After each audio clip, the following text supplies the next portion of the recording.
To education की इस class में आपका स्वागत है। आज की इस क्लास में हम HTML के नेक्स्ट टैग के बारे में बात करने वाले हैं। यहाँ पर आप देख सकते हैं कि आज मैंने पहले ही आपके सामने एक रिजल्ट खोल रखा है, यानी आप इस रिजल्ट को अगर ध्यान से देखेंगे, मैं इसको जूम कर देता हूँ। इस रिजल्ट में क्या हो रहा है कि आपको अलग अलग सेल दिख रहे हैं और यहाँ पर दो रो है, यानी फर्स्ट रो ये है और सेकेंड रो है। लेकिन अगर आप फर्स्ट रो पर ध्यान देंगे तो एक पूरा सेल बना हुआ है जिसके अंदर कंप्यूटर लिखा हुआ है और उसके नीचे फिर तीन अलग अलग सेल है जिसके अंदर अलग अलग डेटा लिखा हुआ है। तो आप एक सेल को ऊपर और उसके नीचे तीन सेल को कैसे क्रिएट कर सकते हैं।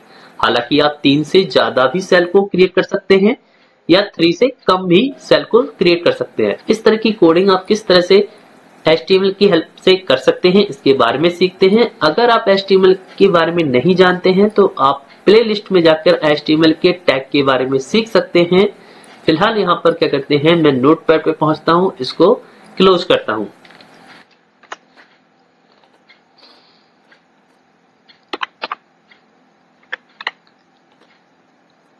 यहाँ आप देख सकते हैं कि मैं नोटपैड पे आ गया हूं और नोटपैड पे आने के बाद मैं इसको जूम करता हूं और हम जानते हैं कि हमें सबसे पहली कोडिंग क्या HTML में HTML का टैग लिखना होता है। तो हम सबसे पहले HTML लिखते हैं।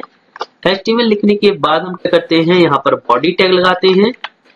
बॉडी टैग लगाने के बाद फिर हम क्या करते हैं, बॉडी टैग को लगाने के बाद हम टेबल बॉर्डर का यूज करते हैं। यहाँ पर यहाँ देखिए, मैंने टेबल लिखा है, देन स्पेस करके बॉर्डर इक्वल टू लगाता हूं और यहाँ स्पेस करके 1 लिखता हूं और फिर ग्रेटर देन। ये एक टेबल का बॉर्डर रहेगा। आप अपने अकॉर्डिंग कोई भी नंबर इसमें लिख सकते हैं। फिलहाल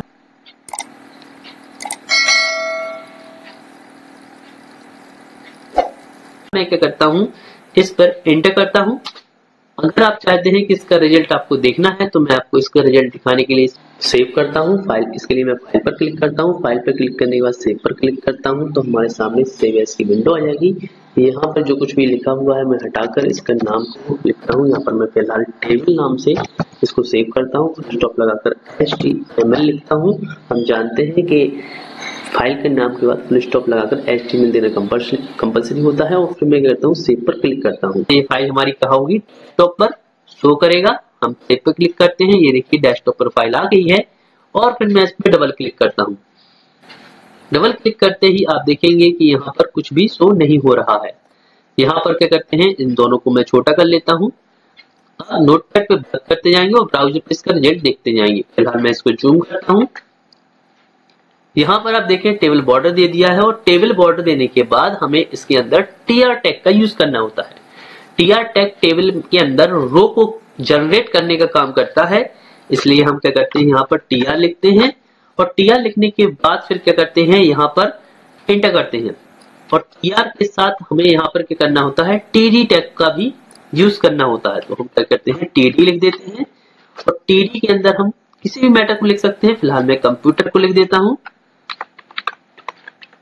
और फिर जो TD टैग खोला हुआ था उसको मैं क्लोज कर देता हूं।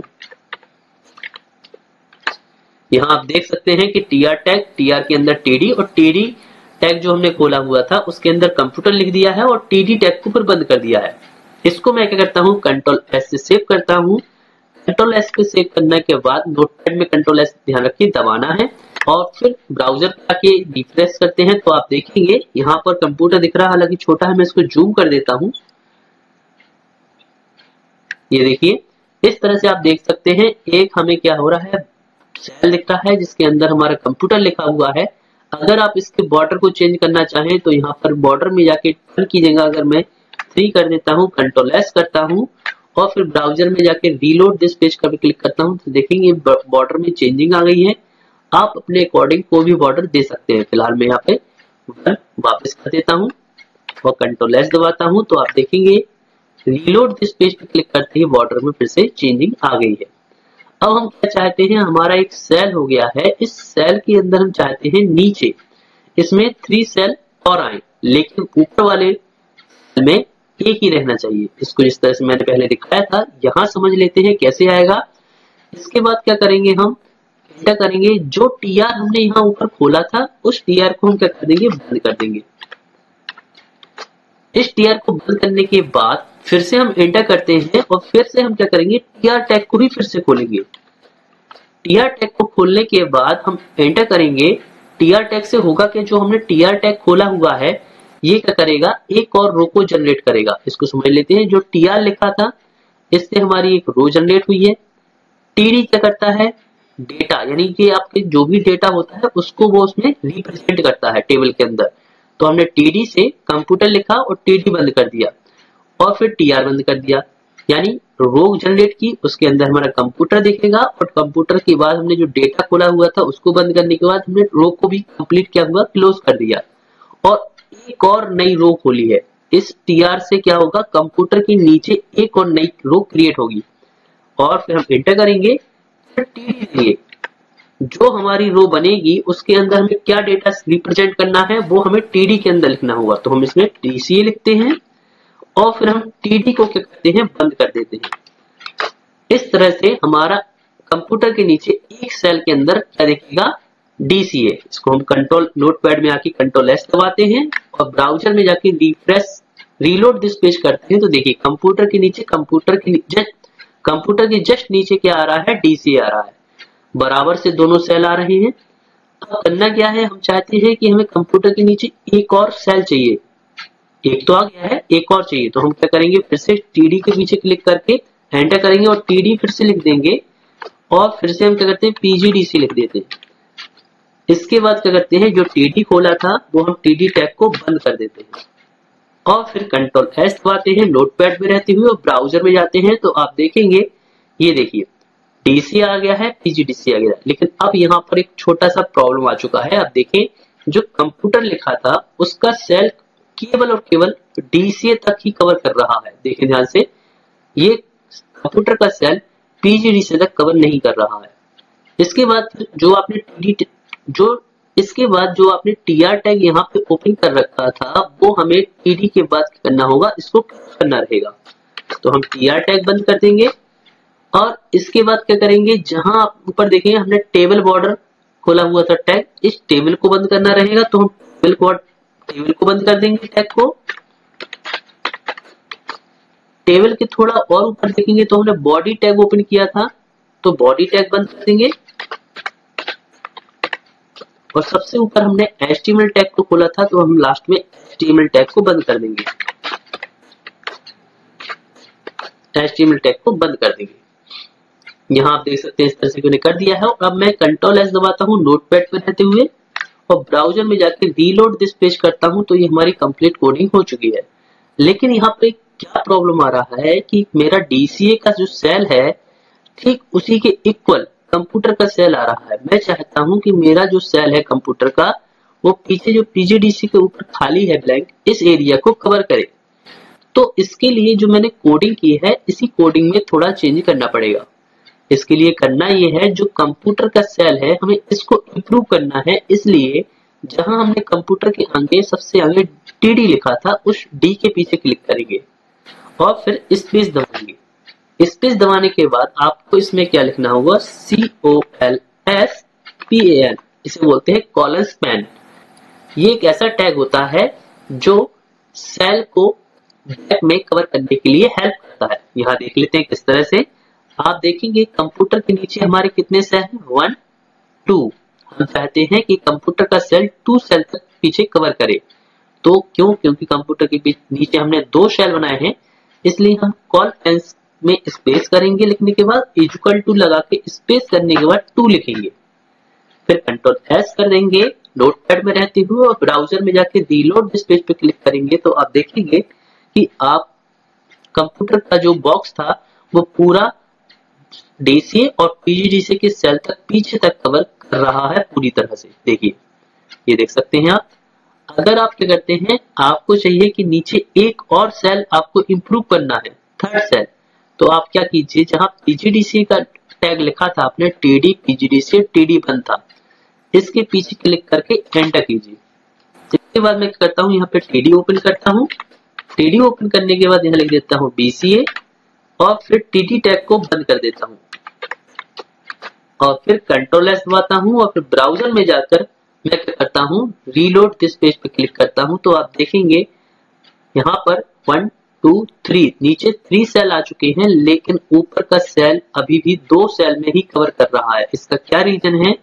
क्योंकि यहाँ पर मैंने यहाँ पे 2 लिख रखा है। अगर मैं यहाँ पर क्या करूँ, 2 की जगह 3 लिख दूं और कंट्रोल एस करके रीलोड दिस पेज पर क्लिक करूंगा, तो आप देखेंगे कि आपका ये सेल, कंप्यूटर का ये सेल क्या हुआ है, तीनों सेल के नीचे के इक्वल आ चुका है। इस तरह से आप अपने मैटर को इम्प्रूव कर सकते हैं। और लेकिन ध्यान रहे, जो भी आपका डेटा इम्प्रूव होगा उसके अकॉर्डिंग आपको यहाँ पर नंबर क्रिएट करना पड़ेगा। एक और चीज है, अगर आप देखेंगे कि इस सेल में आपका जो डेटा लिखा हुआ है कंप्यूटर, वो बहुत लेफ्ट में आ रहा है। आप चाहते हैं कि आपका जो मैटर लिखा है कंप्यूटर वो सेल के जस्ट बीच में आए। तो इसके लिए कोडिंग में आपको थोड़ा सा चेंज और करना होगा। इसके लिए क्या करना होगा, जहां आपने 3 लिखा है उसके पीछे क्लिक कीजिए और स्पेस दबाइए। यहाँ आपको पी अलाइन टैग का यूज करना होगा, पी और स्पेस करके अलाइन और फिर स्पेस करके इज इक्वल टू और फिर स्पेस करके डबल इन्वर्ट कोमा में आपको लिखना होगा सेंटर और डबल इन्वर्ट कोमा बंद करना होगा। इसके बाद मैं क्या करता हूँ, कंट्रोल एस कर देता हूँ और रीलोड दिस पेज पर क्लिक करता हूँ। तो आप देखेंगे कि आपका जो शब्द लिखा हुआ था वो बिल्कुल बीच में आ चुका है सेल के। अगर आप चाहते हैं कि आपको इस सेल के अंदर कोई कलर इंप्रूव करना है, सेल के अंदर अगर किसी कलर को फिल करना है तो भी आप कर सकते हैं। इसके लिए आपको क्या करना होगा, जहां आपने सेंटर का डबल इन्वर्ट कोमा लगाया है उसके पीछे क्लिक करें, स्पेस दें और यहाँ क्या कर दें, यहाँ लिख दें बीजी कलर स्पेस। ध्यान रखें, बीजी कलर एक साथ लिखना है, आपको बीजी और कलर में स्पेस नहीं देना है। और कलर लिखने के बाद स्पेस दें और फिर बीजी कलर लिखने के बाद स्पेस दें और इक्वल टू लगाएं और इक्वल टू लगाने के बाद स्पेस देने के बाद फिर से डबल इन्वर्ट कोमा लगाएं और आप कोई भी कलर दे सकते हैं। फिलहाल मैं रेड दे रहा हूं और डबल इन्वर्ट कोमा जो लगाया था उसको क्लोज करता हूं। फिर हमें क्या करना है, नोटपैड पे रहते हुए कंट्रोल एस दबाना है और ब्राउजर में जाके रीलोड दिस पेज पे क्लिक करना है। तो आप देखेंगे कि यहाँ पर रेड कलर फिल हो चुका है। आप देखेंगे नीचे के बॉक्स में अगर आप चाहते हैं डीसीए, पीजीडीसीए और बीसीए में भी आपको क्या करना है, कलर फिल करना है, तो भी ऐसा कर सकते हैं। डीसीए के पहले जो टीडी टैग लगा था उसके पीछे क्लिक करके स्पेस देना है और बीजी कलर लिखना है, स्पेस देना है और फिर इक्वल टू स्पेस देके डबल इन्वर्ट कोमा और आप इसमें कलर का नाम भी लिख सकते हैं। मैंने ब्लू लिख दिया है, डबल इन्वर्ट कोमा बंद और कंट्रोल एस दबाऊंगा फिर, और कंट्रोल एस दबाने के बाद रीलोड दिस पेज पे क्लिक करता हूं तो आप देखेंगे कि यहाँ पर ब्लू कलर आ चुका है। एक और बात बता दूं कि अगर आप नाम नहीं देना चाहते तो आप कोड के थ्रू या नंबर के थ्रू भी कलर ला सकते हैं। जैसे आप देख सकते हैं पीजीडी से लिखा हुआ है और टीडी आगे लिखा है, स्पेस करेंगे और बीजी कलर लिखेंगे और फिर स्पेस देके इक्वल टू लगाएंगे और फिर डबल इन्वर्ट कोमा स्पेस करके लिखेंगे और यहाँ मैं कलर का कोड दे देता हूँ 8080 DE और फिर डबल इन्वर्ट कोमा बंद कर देता हूँ और कंट्रोल एस दबाता हूँ और फिर ब्राउजर में जाके रीलोड दिस पेज पर क्लिक करता हूँ। तो आप देखेंगे कि इसकी हेल्प से भी हम यहाँ पर कलर ला सकते हैं। यहाँ पर मैंने आपको HTML के टेबल, TR, TD और कॉल स्पैन के टैग के बारे में समझाने की कोशिश की है। अगर आपको किसी भी तरह का डाउट है तो आप कमेंट कीजिए, मैं कोशिश करूंगा जो आपने पूछा हुआ उसके बारे में आपको पूरी जानकारी दे सकूं। फिलहाल इस वीडियो में इतना ही, धन्यवाद।